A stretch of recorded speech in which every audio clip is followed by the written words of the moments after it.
vocês? Estou iniciando um vídeo novo aqui no meu canal. Para quem não me conhece, meu nome é Mônica Chaves, viu? Gente, no vídeo de hoje eu irei responder perguntas mais frequentes, curiosidades de vocês sobre a minha vida, sobre as coisas que eu faço. E aí essas perguntas, vocês me mandaram lá no meu Instagram. Inclusive, se você ainda não me segue lá, já vão lá me seguir, _Mônica Chaves. E vi também algumas perguntas que vocês fizeram no último vídeo que eu postei. Então eu coloquei aqui, selecionei algumas, tinha muitas perguntas repetidas, então com certeza a dúvida de uma pessoa vai ser a dúvida de outra e aí vocês vão ficar sabendo tudo junto, tá certo? Gente, uma das primeiras perguntas, que na verdade são perguntas básicas, que eu sempre recebo quando eu coloco caixinhas de perguntas. Mônica, qual a sua idade? Onde você mora? Então, gente, eu tenho 24 anos, irei fazer 25 anos agora nesse ano. É logo no comecinho do ano, em abril, então já tá bem pertinho, inclusive. Eu moro, gente, no interior do Rio Grande do Norte. Eu moro numa cidadezinha bem pequenininha aqui, no interior mesmo. E aí, inclusive, como vocês já sabem, eu adoro o lugar que eu moro e é isso. Outra pergunta, gente, que eu vi que vocês me mandaram muito também, e que, inclusive, é uma pergunta que eu já queria muito já responder nesse vídeo, já queria saber, é o nome da nossa bebê. Gente, eu ainda não tinha decidido até há mais ou menos aí uma semaninha atrás, mas a gente já decidiu e, gente, o nome da nossa bebê vai ser Isis. Eu estava muito em dúvida entre Isis e entre Liz também. Só que Liz era um nome que eu tava vendo muito agora na internet e aí que eu acabei optando por colocar Isis, que era um nome que eu também gostava na mesma intensidade que eu gostava do nome Liz. E aí, inclusive, a gente fez toda aquela brincadeira de mostrando o nome pros avós, pros tios, pra família, né, o pessoal mais próximo, e todo mundo gostou muito do nome Isis também. Tinha muita gente também que ficava em dúvida, ficava naquela, mas o Isis foi muito forte também, inclusive quando a gente procurou o significado, que eu não vou lembrar agora do textinho em si, do significado que a gente conseguiu encontrar, mas tinha muito a ver com as coisas que eu gosto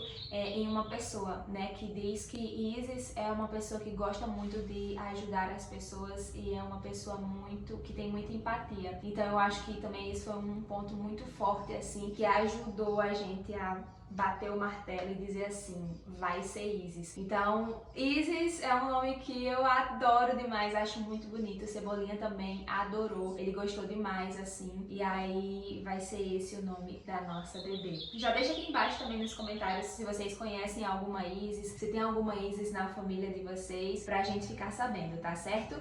Gente, uma outra pergunta que eu recebi muito demais, assim, também, é com quantos meses você está grávida? Então, gente, eu fico um pouco confusa nessa questão de meses, porque os médicos, eles trabalham muito com semanas. Você está com tantas semanas, então eu nunca sei direito com quantos meses é. Mas eu estou com 19 semanas, que na tabela que eu vi, é como se eu estivesse dentro do 5º mês, sabe? Então é como se fosse mais ou menos isso, mas eu sei que eu estou com 19 semanas. Menino, passa muito rápido, gente, meu Deus do céu. Eu lembro que quando eu já estava desconfiada, né, que daquela vez tinha dado certo, eu tava um pouco ansiosa pra fazer o teste, mas eu também ao mesmo tempo não tava querendo fazer muito porque eu queria que acontecesse assim. Eu queria fazer o teste um pouquinho mais lá na frente pra quando eu tivesse a certeza já ter passado algum mês, pelo menos, porque aí ia passar mais rápido. Na minha cabeça era pra ser assim. E aí realmente foi isso que aconteceu, né, que quando eu descobri eu já estava com mais de um mês, eu acho, né? Eu já estava sentindo algumas coisinhas, eu já sabia lá no fundo que eu estava, mas pra ter a confirmação mesmo, eu decidi esperar um pouquinho pra fazer o teste e, tipo assim, passar mais rápido, sabe? Na minha cabeça ia acontecer isso, mas na verdade está acontecendo, está passando muito rápido e é até aquilo que as pessoas falam, aproveite a fase porque passa muito rápido. E realmente, gente, passa muito rápido mesmo. A barriguinha já está aqui aparecendo. Tem gente, inclusive, que às vezes eu tô na rua, aí as pessoas falam assim, lá vem a buchudinha, não sei o que, valha, nem tem barriga ainda. Aí eu ando daqui até ali, aí eu encontro outra pessoa e a pessoa vai falar assim, lá vem a buchudinha, veja como a barriga já tá grande, fala minha Nossa Senhora. Eu acho engraçado que cada pessoa tem uma opinião, né? Então todo dia eu escuto, você tá com a barriga muito grande, ou então você nem tem barriga ainda. É muito engraçado essas coisas. Eu, na verdade, nem sei se tá grande ou se tá pequena, né? Porque eu nunca tive, tá sendo a primeira experiência. Mas é isso, o importante é vindo com saúde, né? Que com certeza é o que toda mamãe e papai quer para o seu filho. E, gente, outra pergunta também, quais foram os primeiros sintomas?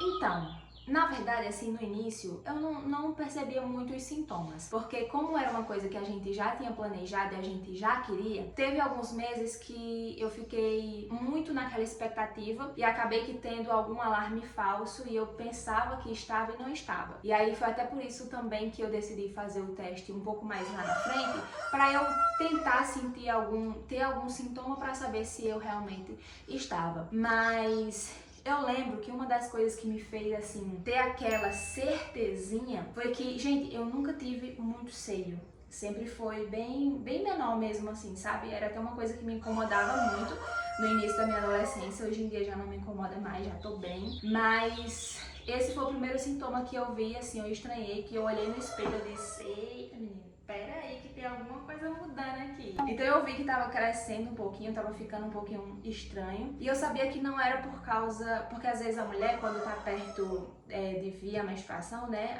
às vezes acontece de ficar com o corpo inchado, essas coisas. E comigo eu nunca aconteceu muito isso. Então esse foi o primeiro sintoma, foi a primeira coisa diferente que eu senti no meu corpo, que eu vi que realmente dessa vez tinha dado certo. Menino, os galos estão cantando demais hoje, meu Deus do céu. Esses galos, eu não sei não. Tá vendo aí de novo? Tá, outra pergunta aqui. Gente, a outra pergunta, que na verdade é assim, a maioria das perguntas é sobre isso também. É perguntando o seguinte, eu vou ler algumas aqui, só que tem várias perguntas nesse mesmo sentido. Mônica, por que você e o Cebolinha moram separados? Por que vocês escolheram morar na casa dos seus pais? Vocês vão se casar? Vocês vão se mudar para alguma outra casa quando a bebê nascer? Então, gente, essa é recorde de perguntas lá na caixinha de perguntas que eu deixei do Instagram, né? Então, gente, dando uma resumida aqui básica para vocês, para as pessoas que não acompanham muito, não acompanham às vezes com muita frequência, não entendem como que é a nossa vida por aqui, eu vou fazer esse resumão. Gente, é o seguinte, eu conheço o Cebolinha desde 2012. Desde 2012 que a gente começou a namorar. Então assim, já faz muito tempo, ele foi o meu primeiro namorado. E aí depois de um ano, acredito que vocês devem saber que aqui funciona assim. A maioria dos rapazes, das meninas também, quando completam a idade, terminam o ensino médio, se não vão fazer uma faculdade, geralmente eles viajam para São Paulo, que é onde tem mais oportunidades de emprego e tal. E aí foi isso que aconteceu também com o Cebolinha. Quando ele completou a idade dele, ele viajou para São Paulo e aí a gente tava namorando. Então a gente resolveu ficar esperando um outro. E aí aconteceu que nesse meio tempo a gente decidiu que não dava mais para esperar, porque ele ainda ia ficar muito tempo lá em São Paulo, não sabia direito quando ia voltar, e a gente ficava um pouco nessa indecisão, porque eu também não queria ir para São Paulo, eu sempre gostei aqui do meu lugar. E aí pra gente se juntar e eu ter que viajar para lá não dava muito certo, e eu também não queria que ele deixasse o emprego lá pra voltar pra cá, porque de alguma forma eu ia estar atrapalhando, né, o crescimento dele lá, que estava muito bom. Então a gente resolveu que não dava mais pra estar namorando à distância, né, e aí foi isso, a gente terminou por mais ou menos uns 2 anos, se eu não estou enganada, que foi o tempo que ele juntou um dinheiro lá pra ele voltar pra cá, porque ele também sempre foi muito apegado aos pais dele, né, aos avós dele também, que já eram bem idosos. Então ele resolveu montar um negócio dele aqui, que pra quem não sabe também ele é barbeiro, e aí ele decidiu montar esse negócio dele aqui pra ele ficar trabalhando aqui com uma coisa que ele gosta e também ao mesmo tempo junto das pessoas que ele gosta. E aí quando ele voltou, logo a gente voltou no namoro de novo, né, porque a gente terminou, mas a gente sempre manteve aquele contato, a gente era amigo do mesmo jeito. E aí quando ele voltou, a gente retomou o contato e a gente retomou o nosso namoro também. Inclusive pra alegria de muita gente da nossa família, porque todo mundo gostava muito dele, todo mundo da minha família gostava dele e da família dele gostava de mim, enfim. A gente revoltou e aí a gente tá até hoje, graças a Deus, né? Então, pra quem não sabe também, em 2021, tem 2 anos, né, que a gente sofreu um acidente de moto. E aí nesse acidente ele ficou muito machucado, ele precisou de uns cuidados maiores na casa dele, ele não conseguia fazer muita coisa sozinho, porque ele estava com a perna muito machucada e o braço também. Então ele sempre precisava de uma ajuda maior, já que eu não sofri tanto assim, graças a Deus. Em comparação a ele foi uma coisa bem mais leve. E aí eu ficava muito indo na casa dele, dando várias viagens na casa dele pra cuidar dele, pra levar ele pro hospital. Ele tinha que todos os dias ir pro hospital pra fazer curativo, passar medicação. E aí nesse período a gente resolveu morar junto, porque foi justamente esse período que a gente tava sempre num contato maior, de que eu precisava estar na casa dele, ou então ele precisava vir aqui pra casa pra gente ir pra cidade, enfim. Então nesse momento a gente resolveu realmente morar junto, né, que era um momento que eu dormia na casa dele ou ele dormia aqui na minha casa pra ficar mais perto pra gente ir fazer alguma consulta na cidade. Então a gente não tinha, na verdade até hoje, né, a gente ainda não conseguiu fazer a nossa casa. Sempre foi o nosso plano, né, acredito que a maioria dos namorados quando iniciam um relacionamento sério, né, e de longo tempo assim também, já é pensando em se casar e se juntar e viver felizes para sempre, né? Então o nosso desejo também era esse, a gente já falava nisso há muito tempo, mas a gente estava ainda juntando dinheiro, trabalhando pra a gente poder fazer a nossa casa. E aí, infelizmente, antes desse acidente a gente não teve a oportunidade de juntar esse dinheiro, de ter a oportunidade de fazer a nossa própria casa. E aí, com isso que aconteceu, a gente achou mais viável ficar na casa um do outro, dos pais um do outro. E aí, todo mundo sempre nos acolheu muito bem, a gente nunca teve nenhum problema, nem com a família dele, nem com a minha. A nossa casa também é muito grande, a gente tem o nosso espaço aqui na nossa casa.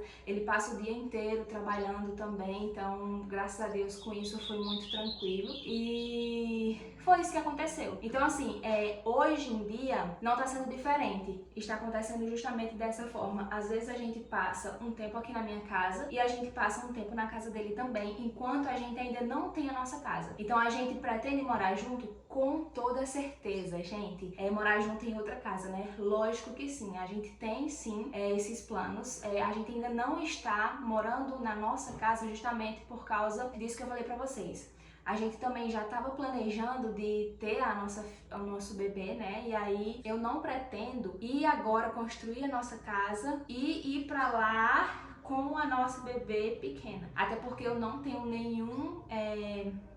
como eu posso falar, não tenho nenhuma experiência, eu nunca tive nenhuma vivência com uma bebê ou um bebê pequeno. Então eu sei que, tipo, eu não sei de quase nada. Lógico que eu sei que a gente aprende isso com o tempo, com as experiências que a gente vai tendo, mas eu vou me sentir muito mais segura estando na casa dos meus pais, tendo essa rede de apoio, já que a gente tem a oportunidade de ter essa rede de apoio. Então a gente ainda não está na nossa casa e também não pretendo ir já começar a construir logo assim que Isis nascer, justamente por causa disso, porque eu quero ter o contato dessa rede de apoio, já que a gente vai ter a oportunidade de ter uma rede de apoio que infelizmente não é todo mundo que tem. Então a gente quer muito aproveitar isso, eu quero muito aprender com a minha mãe, para que eu possa dar para minha filha tudo aquilo que eu sempre tive na minha vida. Então acho que vai ficar muito mais fácil, né? E aí quando a gente também tiver essa oportunidade de fazer a nossa casa, a gente vai sim fazer a nossa casa, a gente já tem um lugar para fazer, a gente já, na verdade, antes da gente começar a planejar, né? A gente já estava planejando de fazer a nossa casa, então a gente escolheu já o lugar de fazer, a gente já ia comprar os materiais, mas aí acabou que pegou muito nessa época que a gente descobriu que estava no tempo que a gente já estava planejando de ter a nossa bebê. Então a gente resolveu dar uma pausa nesse sonho de ter a casa própria para viver primeiro esse sonho de ter o nosso filho e a gente ter essa oportunidade de ter a família junta ensinando pra gente. Então assim, até porque também, tipo, se eu já estivesse na nossa casa sozinho, eu ia passar o dia inteiro sozinha, porque ele passa o dia inteiro no trabalho e aí Eu não queria não, gente. Eu quero a minha mãe junto comigo pra ela me ajudar muito, assim, com as experiências que ela tem. Então é isso, essa foi a pergunta recorde, assim, que eu recebi. Acredito que agora vai ficar mais claro aí pra vocês que nos acompanham. E outra pergunta também, já aqui pra quase encerrar. Mônica, você teve algum desejo fora do comum? Gente, acho que eu não tive nenhum desejo fora do comum. Só no início, assim, nos primeiros meses, que eu tava sentindo muita vontade de chupar manga. Mas graças a Deus, estava na época das mangas. Então toda vez que eu passava por uma mangueira, eu já pegava a manga ali, já guardava, já chupava lá mesmo, então eu trazia pra casa. E aí essa vontade, na verdade, foi passando durante os dias, natural, né? E pronto, só algumas coisas também que, tipo, às vezes eu tô aqui mexendo no celular, aí eu vejo algumas receitas. Aí às vezes eu sinto vontade de comer aquela receita, então às vezes eu me esforço pra tentar fazer aquela receita ou alguma coisa parecida pra não ficar pensando muito e não ficar com vontade. Então acho que é mais ou menos assim, eu não tive muita vontade assim ainda não. E outra pergunta também é a seguinte: Mônica, você já comprou algumas coisinhas pra sua bebê? O que foi que você comprou? Então, gente, pra algumas pessoas, na verdade assim, eu percebo que tem muitas mães que compram muita coisa no início, que são mais ansiosas, né? Outras deixam pra comprar lá no finalzinho. E aí eu estou começando a comprar agora. Às vezes eu até fico com medo de estar já tarde pra eu estar começando a comprar agora, mas eu acho que não tá na tarde não, acho que tá no meu tempo mesmo. E aí nós já compramos o berço. Hoje eu fui junto com o Cebolinha, a gente comprou o guarda-roupa. Só que eu estou tendo a preocupação pra gente não comprar, tipo... Eu não quero ser muito gastadeira, assim, com coisas que eu sei que a gente não vai usar muito, ou que não tem muita necessidade. O guarda-roupa a gente decidiu comprar porque no meu guarda-roupa ele não tem muito espaço. Então todo o espaço do meu guarda-roupa eu já estou usando, o Cebolinha tem a parte dele também, então foi preciso a gente comprar um guarda-roupa. E ainda falta a cômoda da parte do quarto, sabe? A gente comprou uma banheira também. E de roupas eu ainda não comprei nada, gente. Por quê? Porque como a gente tem a nossa lojinha de roupas masculinas, a gente viaja pra comprar essas roupas, a gente está pensando em comprar na viagem quando a gente for. Então agora na próxima semana a gente vai viajar e aí a gente vai aproveitar e vai comprar lá, porque querendo ou não acaba sendo mais barato do que aqui na cidade onde a gente mora, já que a gente viaja para os mesmos lugares que o pessoal das lojas daqui viajam para comprar as roupas. Então a gente já tem os contatos, já sabe algumas lojas, então vai ficar mais fácil. E aí a gente vai comprar algumas roupas lá. Então foi mais ou menos isso assim que a gente comprou. Eu estou indo, como eu falei pra vocês, não estou indo muito rápido, né? Mas a gente já está, assim, começando a comprar e nos organizar nesse sentido. E a última pergunta, mais ou menos importante, perguntaram assim: Mônica, eu gostaria de saber da sua rotina fitness. Você deixou de treinar? Então, gente, infelizmente eu deixei de treinar, mas foi por uma opção minha. O médico liberou 100%, eu posso ir treinar, mamães, gestantes. Se tiver tudo bem com a gestação de vocês, pode sim treinar, ir pra academia, fazer atividade física. Tem muitas pessoas que acham que não pode, mas isso é uma coisa que deve se conversar com o seu médico, com o profissional, precisa de um acompanhamento. Porém, gente, infelizmente aqui eu não tenho ninguém para me acompanhar. Eu sou formada em educação física, eu tenho cursos para isso, mas infelizmente no meu caso é mais a questão do peso mesmo que eu venho recebendo assim, das pessoas perguntarem muito. Na verdade não perguntam, as pessoas falam assim: Mônica, você não tá indo pra academia mais não, né? Porque faz mal, não sei o que, não sei o que lá. Eu sei que não faz mal pra mim, gente, justamente por causa disso. Porque o médico me liberou, eu posso ir sim, está tudo bem com a minha gestação, mas infelizmente eu me sinto um pouco pressionada com essa questão das pessoas já saberem que eu gosto muito de academia e chegarem até mim dizendo assim: você não tá na academia não, né? Que você não é doida não, não sei o que. Então, eu acho que pra eu poupar um pouco o meu psicológico, né? Pra não ficar me sentindo muito pressionada, eu preferi deixar a academia um pouco de lado e continuar somente na caminhada e também no Pilates. Já que também foi outra coisa que o médico me liberou, e aí já no Pilates eu consigo ter uma profissional capacitada que me ajude, que me oriente, e lá é muito mais tranquilo. E aí eu estou indo nessa, caminhada e Pilates. Mas queria muito estar indo pra academia ainda, já que eu posso, estou liberada pra ir, mas o meu psicológico ainda não estava preparado para eu estar na academia e estar ouvindo as pessoas no meu pé dizendo que não, que não e que não. Gente, então é isso. A maioria das perguntas foram essas. Eu espero que vocês que assistiram até aqui tenham gostado. Se vocês tiverem mais dúvidas, podem deixar aqui embaixo nos comentários que eu vou estar dando uma lida. Se eu ver que tem muita pergunta assim que eu ainda não esclareci nesse vídeo, eu faço outro vídeo também para vocês respondendo perguntas aí que vocês têm mais dúvidas, tá certo? O Cebolinha não participou comigo junto aqui nesse vídeo porque ele está trabalhando agora e ele só volta mais tarde. E quando ele volta, eu já estou exausta, não tô mais com muitos planos pra gravar não. Então, espero muito que vocês tenham gostado. Não esqueçam de se inscrever no meu canal, me sigam no Instagram, nas outras redes sociais também, me acompanhem por lá que eu posto todos os dias também. Então, gente, um beijo, fiquem com o Papai do Céu e tchau!